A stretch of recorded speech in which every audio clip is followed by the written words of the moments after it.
So can you get, should we just keep going? All right, let's keep going. Well, so I'll be brief. So what basically what happened after that, I didn't sign it at the end of the day. I made an issue about, you know, how are you going to grade niceness? How are we going to, what's the measurement for niceness? How do we give a student a grade? And it was really interesting. And I'll use the lady's name. I'm no longer a school board member. Tammy Sarah, and she was the not paraprofessional. I'm sorry, the guidance counselor. Thank you. She was the guidance counselor there. And ironic, yeah, master's degree. I don't know about that. But it was ironic because I happened to run for election in March, and she happened to show up at the transfer station where people particularly campaign. And I got to tell you, the nasty look that woman gave me, I mean, was palpable. And I said, what happened to choose to be nice? Well, yeah. So that's my story. Thank you. First of all, just thank you to everybody that's here.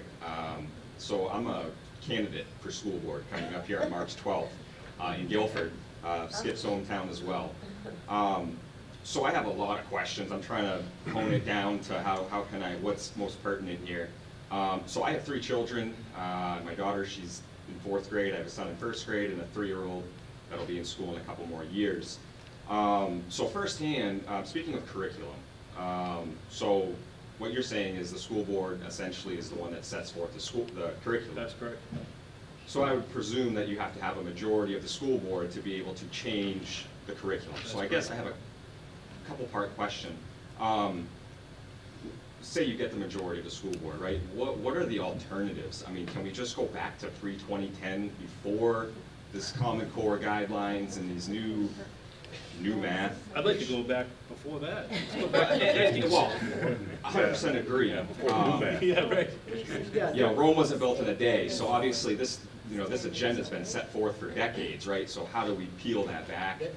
There are always alternatives. The question is, how do you find them? Because most of the, if I can put it this way, the textbook industry has adopted it. Has moved in that. It was a huge moneymaker for them. Still so is. What you really need to do is look for older materials, textbook series and things like that. Another way that you kind of get around this, and it's more sort of like, you can't do it in math per se, but original source material, particularly when you're in junior and high school, you can either read the textbook and you know, understand the textbook's summary of stuff, or you can go read the actual texts. Like I got into a battle with the Bedford School District over the whole International Baccalaureate. There was something about the Constitution that came up, and in a back and forth with the principal, I said, "Do you read the Federalist Papers and the Constitution?" No. The answer I got back is, I can't read cursive. Can we stop teaching it? the answer I got back was, "We cover it." I said, "Well, what does that mean?" He never answered. So in things like English, social sciences, and things like that, you know, civics, you can actually bypass a lot of the material out there if you have an emphasis on original source material. That's good. The problem with that in particular is that AP US history, the alternative to International Baccalaureate for that subject matter, uses that same watered down crap that goes into IB. Yeah. So if you don't get the original text, if you don't read the Federalist Papers, you're not going to get any of it. You're going to get this glossed over.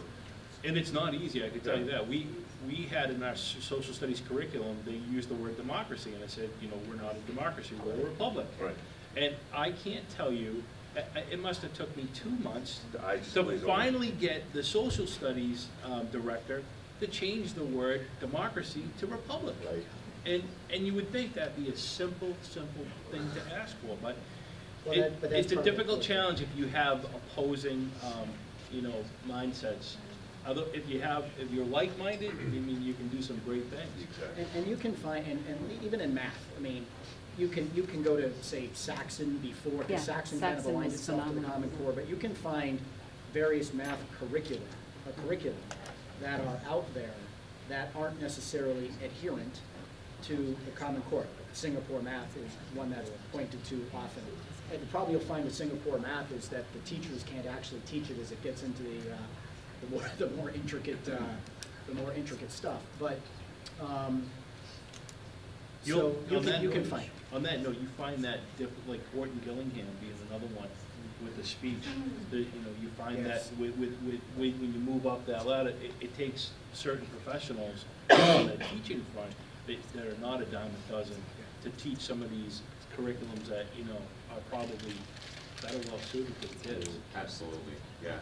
No, so like I said, so my daughter's in 4th grade, so I've been dealing firsthand with this, I think it's the Eureka math.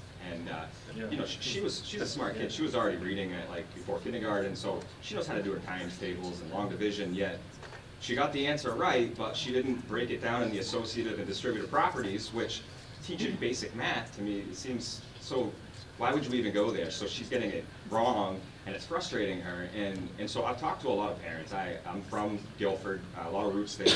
And parents, even some of the teachers are saying the same things, that they're frustrated, they're overwhelmed. They don't, they're having a hard, because it's not a one-size-fits-all. So that's the battle, getting in there first. And meanwhile, if you take a look at the state standards for math, in the world of STEM, they stop at Algebra 2 in high school, but you're going to do a distributive and associative properties in 4th grade. Right. It doesn't make any sense. Okay, next. So, and just the second part of the question is, so,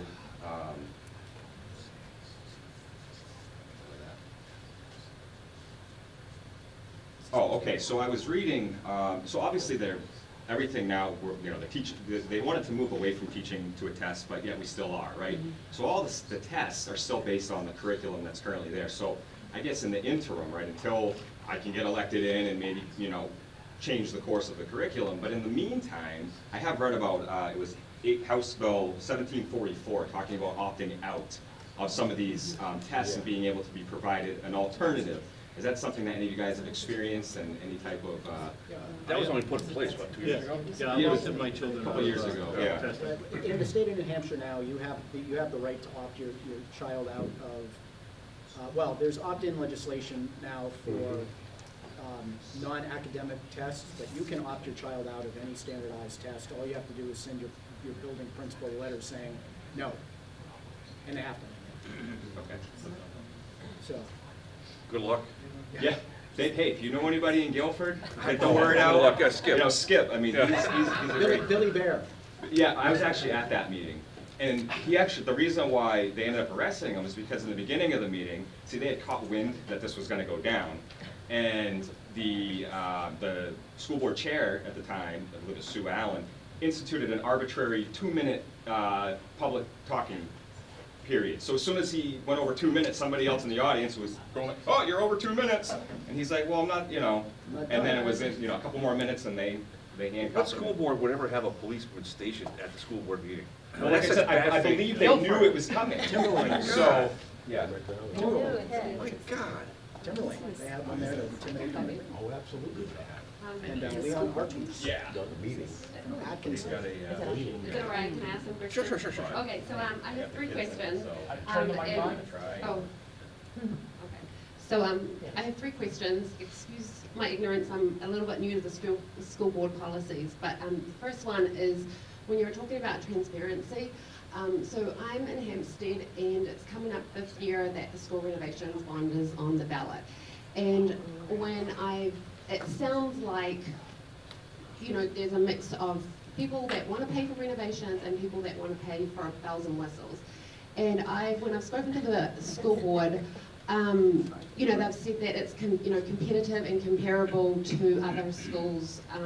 It's an $8 million bond. An $8 million bond over 20 years, and I asked, I don't know if anyone here knows this answer, what are the elementary schools in New Hampshire? I was told Salem, Wyndham, Auburn, and Hampton.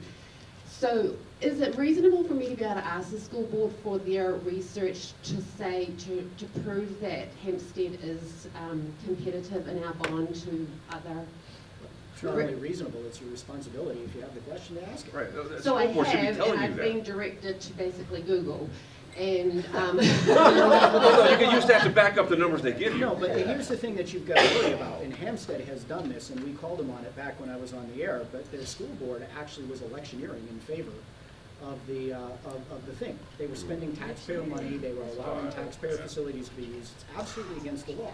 So if your school board has got a predisposition on a warrant article, they are less likely to provide you with the information that might call into question their support. And so you have a right and a responsibility to ask that. And if they don't give you the information, it's time to talk to our friend Jorge here or other people like Ed Nail or Harriet Cady and get right to know requests filed that will force them to release the information.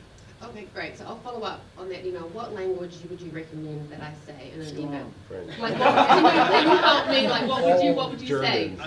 Would you just say, can you provide When I was your writing letters, research? it was abusive. I mean, like, do you say? I mean, I was thinking of saying, you know, could I, for public record, could I have the research that you've done? Absolutely. To compare how Hampstead, right? So that's Well, I mean, reasonable. you could accuse them of bad faith by not demonstrating the information that they should be providing you as their fiduciary responsibility.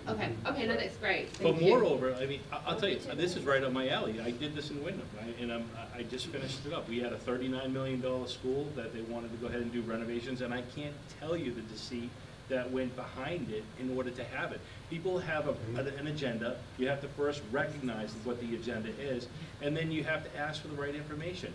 Ours was all over population-based, and people playing numbers with the students, and even though we had numbers that historically were accurate within 1% exactly, population's declining, and but the amount of information that they withhold from you, and then when you need to get it, and I agree, that language needs to be almost abusive to get them to give it to you. I've had board members that have had filed 91As. A board member filing a 91A to get information. Donna does it all the time. It's So then absolutely if ridiculous. they refuse, then would I be You file a required to 91A. say, okay, I'll follow up with the right to know more? You follow up Is the that right to know, and you Okay. specifically ask for any and all, and, Okay. Can I add to that? Yes. I'm sorry.